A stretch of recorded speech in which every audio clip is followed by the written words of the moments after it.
2020, année des élections en Afrique et surtout en Afrique de l'Ouest.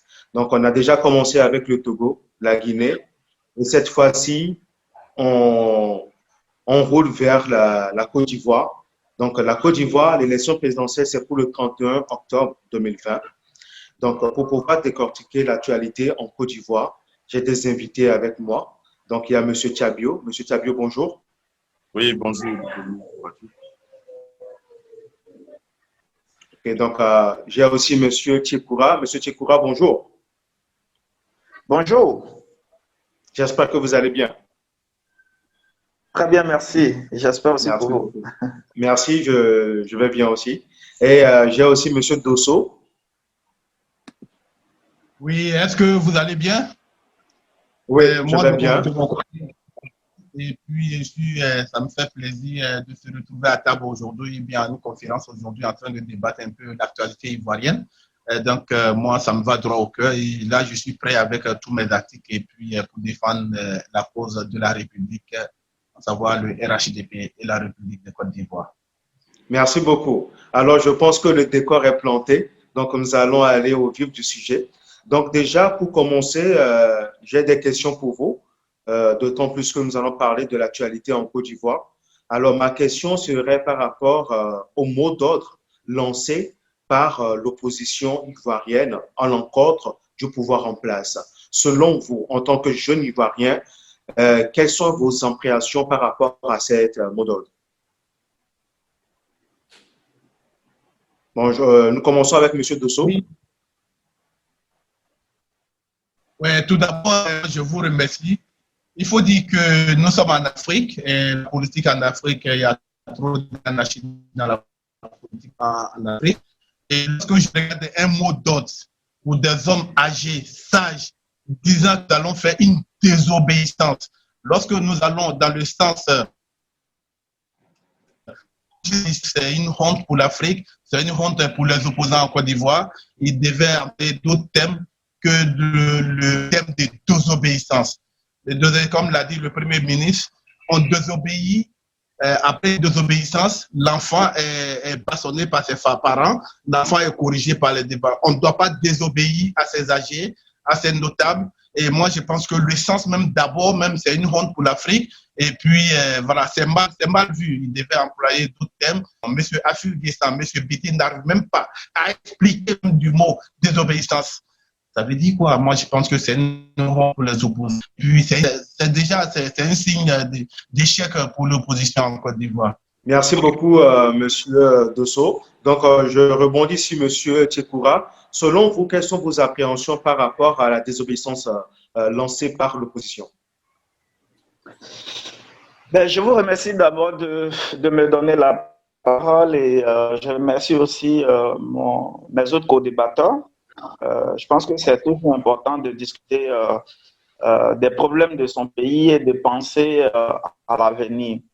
Je pense que c'est vrai, on ne va pas retourner à l'école, mais le thème de désobéissance civile est quelque chose qui est dans la démocratie. C'est-à-dire, c'est une forme d'expression lorsque on a fait des propositions, on a appelé le pouvoir en place qui, en réalité, est censé créer les conditions sociales et que ce pouvoir-là reste sourd et que, en fin de compte, on n'a plus aucun saint vers qui se tourner. C'est en ce moment-là que, eh bien, nous, la seule forme qui reste la désobéissance civile. Quand j'ai entendu tout à l'heure mon co-débatteur, M. Dosso, ça m'a donné un sourire au coin. Parce que si monsieur Afin Guessan et M. Bédi aujourd'hui sont une honte pour lui, je pense que son mentor, M. Alassane Draman Ouattara, en février 2011, pardon, a appelé ses partisans à la même désobéissance civile. Donc, je pense que celui qui devait plus lui faire honte, c'est celui pour lequel il se bat actuellement cohérent pour pouvoir le maintenir à l'État. Parce que c'est qui a appris la désobéissance civile aux autres qui le font actuellement. Donc, c'est que le tour du bâton. Je voudrais terminer très rapidement. J'en ai brossé tout à l'heure un peu de tout. Comment on est arrivé à la désobéissance civile? C'est ça qui est important. Et on peut expliquer ça largement. Peut-être qu'on n'a pas assez de temps, mais on en est arrivé là parce que le pouvoir, depuis au moins 2 à 3 ans, refuse systématiquement d'ouvrir le jeu politique. Comment est-ce qu'on peut accepter une commission électorale dans ce sens-là? Voilà un peu. Merci beaucoup. Comment est-ce qu'on en est Merci beaucoup, merci beaucoup, monsieur Tchekoura, par rapport à votre idéologie par rapport à cette désobéissance. Donc, nous revenons vers monsieur Tchabio. Tchabio, selon vous, quelles sont vos impressions par rapport à cette mot d'ordre lancée par l'opposition ivoirienne? Oui, déjà, je voulais remercier mes frères qui ont pu répondre présent pour ce débat d'aujourd'hui et remercier aussi à tous nos fans qui continuent de nous suivre, qui partagent nos différents contenus.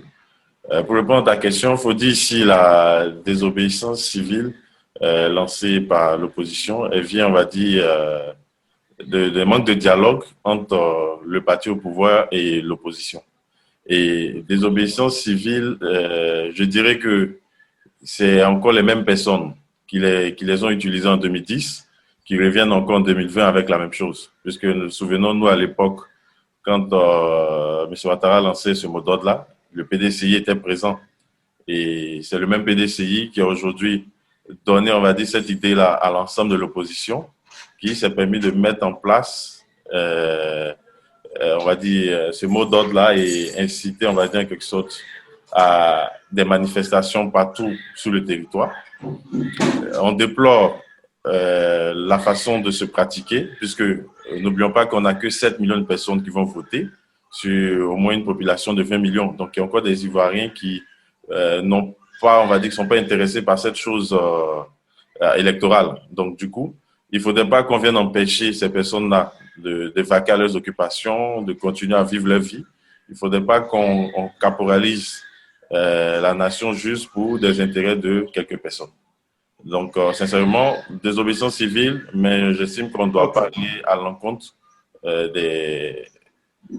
on va dire des populations. Il ne faudrait pas que des gens meurent pour ça.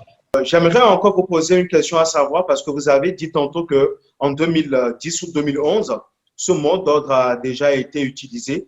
Est-ce que quand ça a été utilisé en 2010 ou en 2011, est-ce que ça a eu gain de cause?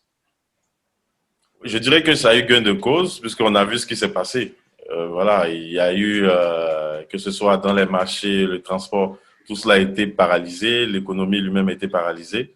Les fonctionnaires ont dû aller prendre leur salaire, on va dire, directement à la caisse. Donc, on va dire, cette désobéissance civile-là avait payé ses fruits et puis avait aussi causé beaucoup de dégâts parce qu'il y a eu beaucoup de conflits intercommunautaires dans certaines villes et quartiers de la Côte d'Ivoire. OK. Donc, Monsieur Dosso, est-ce que vous pensez maintenant que ce mot d'ordre aussi aura encore gain de cause en 2020, comme ça a été lancé par votre mentor en 2010 ou en 2011? Mais lorsque ici, voilà, pour répondre à vos questions, tout d'abord, moi, je peux dire que les deux contextes ne sont pas les mêmes choses. Et en 2010, la Côte d'Ivoire était dans un contexte de guerre où on devait faire une sortie de crise. Et là, il fallait voilà, des bras durs pour pouvoir un peu voilà, changer les choses. Là, nous étions dans un changement d'état. Okay? Et là, ici, cette fois, les deux contextes ne sont pas les mêmes choses.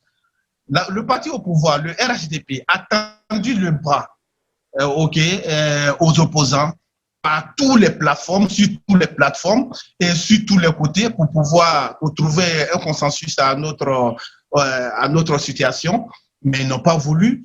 Et voilà, lorsque mon frère dit tout à l'heure que la désobéissance civile est faite dans de bons sens, moi je dis que c'est pas vrai cela. La désobéissance civile ici actuellement cette année, normalement le parti au pouvoir, Alassane leur a tendu le bras. La CENI, lors de la création de la CENI, on les a fait tous appel. Ils ne sont pas venus. Vous voulez qu'on fasse quoi? Et de surcroît, nous avons, le Conseil constitutionnel a lancé le processus électoral. Ils ont déposé leur candidature. la candidature a été acceptée. Ils ont déposé les droits de candidature, les 50 000 en question, les 50 millions. Ils ont reçu les droits aussi de l'État pour aller faire leur campagne. Au dernier moment, ils viennent dire que voilà, ils viennent déraper ou bien voilà, détourner un peu les chemins. Moi, je pense que voilà, c'est un refus total à aller à la paix. Rien n'est logique dans le débat. Et donc là, moi, je trouve que c'est un échec.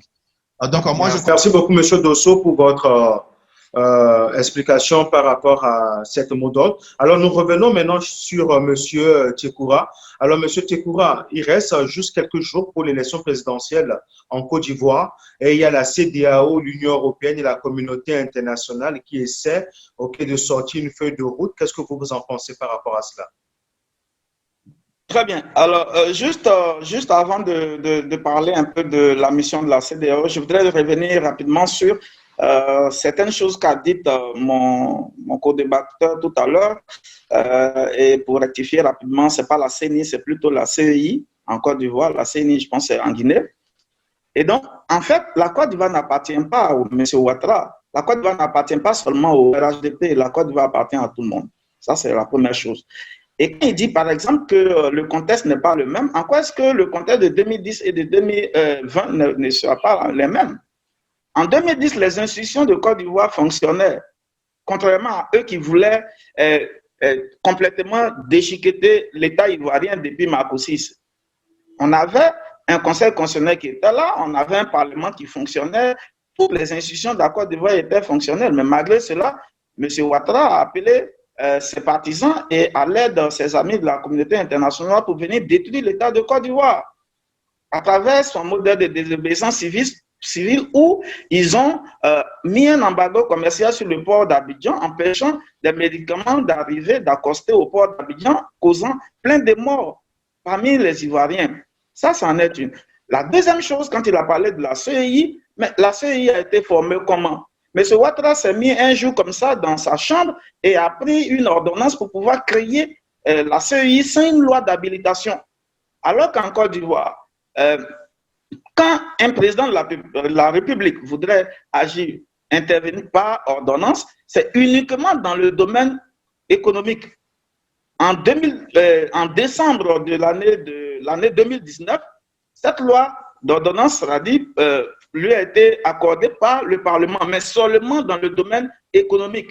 Mais malgré cela, en mars, il s'est mis dans sa chambre, il a créé la CEI et donc il en a fixé toutes les conditions. L'opposition a dit non, il ne peut pas le faire. On n'est pas dans un État, dans un royaume où tous les pouvoirs sont concentrés uniquement dans les mains du président de la République. Quand il a fini, ce n'est même pas passé par le Parlement. La CEI a été mise en place où les représentants de l'opposition ont été choisis par le pouvoir. Mais ce Doumbia Major dont il a parlé tout à l'heure, son parti n'a jamais fait de congrès. C'est-à-dire son parti n'a jamais existé depuis. Et voilà ces gens-là qui représentent l'opposition dans la CEI. On a demandé que ce soit réformé. La Cour africaine des droits de l'homme et des peuples a demandé à l'État de réformer la CEI. Le pouvoir est resté sourd. Vous voulez qu'on fasse comment? Mais il faut qu'on manifeste. Et quand on veut manifester, merci beaucoup. Pour pouvoir tuer des peuples. Merci beaucoup, M. Tchekoura. Maintenant, revenons à notre question par rapport à cette feuille de route de la communauté internationale. Vous pensez quoi par rapport à cela? Alors, par rapport à la communauté internationale qui est arrivée, je parle de la CEDEAO, et hier, M. Gikawe a fait une conférence au nom de M. Afi et de M. Bédier. Oui, il nous a expliqué ce dont ils ont parlé. L'opposition a dit, en premier lieu, que M. Ouattara n'a pas le droit de se présenter à un troisième mandat. C'est clair dans la Constitution que lui-même a fait voter. En tout cas, nous, en 2016 déjà, nous, on combattait, nous, le FPGOR, on combattait déjà cette Constitution parce qu'on voyait venir les choses. On connaît M. Ouattara. On avait marché un temps avec lui en 95 et 99. On le connaît. On connaît ses méthodes. C'est un monsieur qui refuse la contradiction. On savait que forcément ça allait aboutir. On en a parlé. Nos amis du PDCI sont quand même allés voter. Ce n'est pas bien grave. Mais eux aussi, ils ont reconnu avoir été trompés. Et donc, M. Ouattara n'a pas le droit de se présenter. On a demandé à la CEDEAO de dire à leurs amis de quitter la scène politique et de laisser quelqu'un concourir. Monsieur Gon est décédé à son âge, ils l'avons tué. Merci beaucoup. Alors, je reviens rapidement sur M. Dosso, pour terminer sur cette question. Alors, selon vous, la feuille de route de la communauté internationale, vous en pensez quoi par rapport à cela? Alors, M. Dosso, vous me recevez? Si pour lui ne fonctionne pas, autant expliquer aux internautes notre position en attendant que son micro revienne. OK. Alors, je reviens alors sur M. Tchabio. Alors, M. Tchabio? Oui. Donc, concernant la feuille de route qu'a pris la CEDEAO, vous savez que dans toutes nos émissions que nous avons faites sur le débat du jeudi, j'ai été très clair. Moi, je trouve que la CEDEAO, c'est une organisation de mafieux. Voilà, une organisation de vieux présidents qui veut se maintenir au pouvoir et essaye, c'est un peu comme un syndicat. Des chefs d'État? Voilà, qui prennent des décisions, on va dire, en leur faveur. Ce n'est pas, on va dire, l'intérêt du peuple africain qui les intéresse. Sinon, sincèrement, nous sommes en Afrique. Quand des personnes se battent, si on décide de venir on va dire, apporter notre aide, l'objectif est de faire asseoir et de discuter avec eux. Mais ce n'est pas ce qu'on constate. Oui. On discute à gauche, on discute à droite, à la fin, on prend un communiqué. Moi, je trouve que ce n'est pas la meilleure manière de régler le conflit. Et ils ne vont rien faire jusqu'à ce que la situation s'aggrave et maintenant, chacun va prendre des décisions pour dire « je condamne ». Mais pourtant, on pouvait couper, c'est-à-dire arrêter cette crise-là dès maintenant. Donc, moi, je défends un peu leur manière de faire. Mais on a M. Dosso qui est en ligne. Merci beaucoup, monsieur. Merci beaucoup, M. Tchabio. Donc, M. Dosso, vous me recevez maintenant? Oui, je vous reçois à 100%. OK, parfait. Donc, merci beaucoup. Donc, nous tirons vers la fin de l'émission. Donc, vous avez juste quelques minutes. Vous allez d'abord répondre par rapport à la question de la feuille de route de la communauté internationale. Et puis, vous allez laisser maintenant un mot de fin pour le peuple ivoirien, pour cette élection, s'il vous plaît. Voilà, tout d'abord, je vous remercie. Et là, si je reviens au propos de mon frère Tchekoura, vous savez, tout le problème que nous vivons aujourd'hui en Côte d'Ivoire a été causé par M. Bédié, qui a été très nul depuis sa prise au pouvoir depuis 1993. Et M. Bédié, qui n'a pas eu le sens de rassemblement. M. Bédié, c'est quelqu'un qui n'a plus d'avenir, il n'a que des souvenirs. Et comment voulez-vous avec des gens comme cela? Nous avons vu M. Afin Bessan lorsqu'ils étaient aux affaires, ils n'ont pas pu gérer le pays. Il n'y a pas eu de cohérence dans leurs pratiques. Comment voulez-vous que nous allons nous asseoir avec des gens comme cela, qui ne sont même pas cohérents dans leur dit, qui n'ont même pas de cohérence dans leur pratiques. Vraiment, nous avons... Monsieur Tchekoura, on est dans la République, des gens comme cela qui n'ont même pas d'honneur. Et comment voulez-vous que nous partons à un processus électoral avec ces gens? Des gens qui n'ont même pas de responsabilité. Donc, moi, ce que je pourrais lancer, je disais qu'en Côte d'Ivoire, aujourd'hui, nous n'avons pas d'opposants crédibles. Nous voulons d'autres opposants. Donc, Monsieur Dosso, je ne vous coupe pas, mais laissez juste votre mot de fin pour cette jeunesse ivoirienne, comment se comporter durant cette période électorale. Voilà, moi, tout ce que je pouvais dire, j'appelle toute la population ivoirienne à la paix, à la courtoisie, tout compte fait. Après, les politiciens sont les politiciens. Nous vivons ensemble, nous mangeons dans les mêmes plats.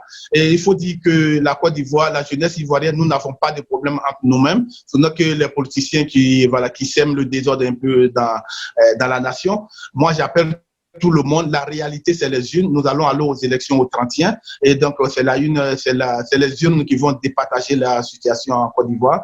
Et donc, j'invite tous les opposants, à partir du moment qu'ils ont déjà pris, leur candidature a été déjà acceptée, allons aux urnes. Et puis, c'est les urnes qui vont départager la réalité des choses.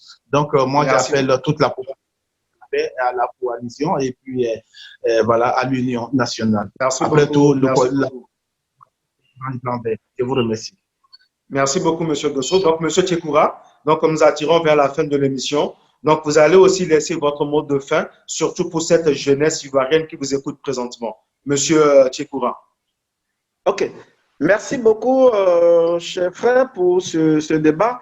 Je voudrais dit très rapidement que M. Bédié a géré le pays. Il a géré le pays. Il a été malheureusement balayé par ceux qui étaient impatients, qui justement sont au pouvoir actuellement, puisque c'est leur pratique. C'est la même chose qu'ils ont fait, empêcher M. Gbagbo en allant financer des rébellions pour venir défigurer leur propre pays. Le mot d'ordre de... Après 10 ans. Après 10 ans. Pendant les 10 ans, vous avez armé vos frères du Nord à partir du Burkina pour venir attaquer les gens du Sud et défigurer tout le pays. Ce que je voudrais dire, si il y a une personne en Côte d'Ivoire qui a été président par défaut, par accident, grâce à Ouattara. Et donc, ce que moi je voudrais dire, moi, mon mot de fin, j'appelle à nouveau, parce que le 31 octobre, il n'y aura pas d'élection. J'appelle la jeunesse, toute la jeunesse ivoirienne, à prendre leurs responsabilités et à débarrasser leur pays de justement de ce monsieur qui, depuis qu'il est entré dans la politique ivoirienne, eh bien la Côte d'Ivoire, même en Côte d'Ivoire, dit simplement le mot étranger. Le mot étranger, moi ici en Égypte, on me dit étranger. Mais en Côte d'Ivoire, tu dis étranger, on dit que tu n'aimes pas les étrangers. Pourtant ici, on nous dit ça, mais ça ne nous dit rien. Et donc, j'appelle à résister, que ce soit dans les hameaux, que ce soit dans les villes, à faire barrage à la dictature. Parce que si le RHDP, il passe, vous allez voir, tous ceux qui ne sont pas RHDP, comme ils savent le faire, vous allez libérer les tabourets, vous allez libérer les administrations. Juste votre mot de fin, s'il vous plaît. Ils foutent le camp. C'est pas honteux de ta part quand même. Toute l'administration, c'est un grand pays, c'est une grande nation. Merci beaucoup, M. Dosso. Donc, on retourne maintenant sur M. Thiabio. Alors, nous sommes pratiquement à la fin de l'émission. Alors, vous allez nous donner votre mot de fin pour cette jeunesse ivoirienne qui vous écoute présentement, M. Thiabio. Oui, Kekeli, bon, comme tu veux le constater, c'est ça la Côte d'Ivoire, comme tu viens de voir. Il y a deux blocs qui s'affrontent. Et pendant que d'autres personnes qui pensent business, qui pensent développement, qui pensent se réaliser, ne peuvent pas, on va dire, avancer dans un tel climat. Donc, je demande aux uns aux autres de penser à ce qui est arrivé à certaines nations.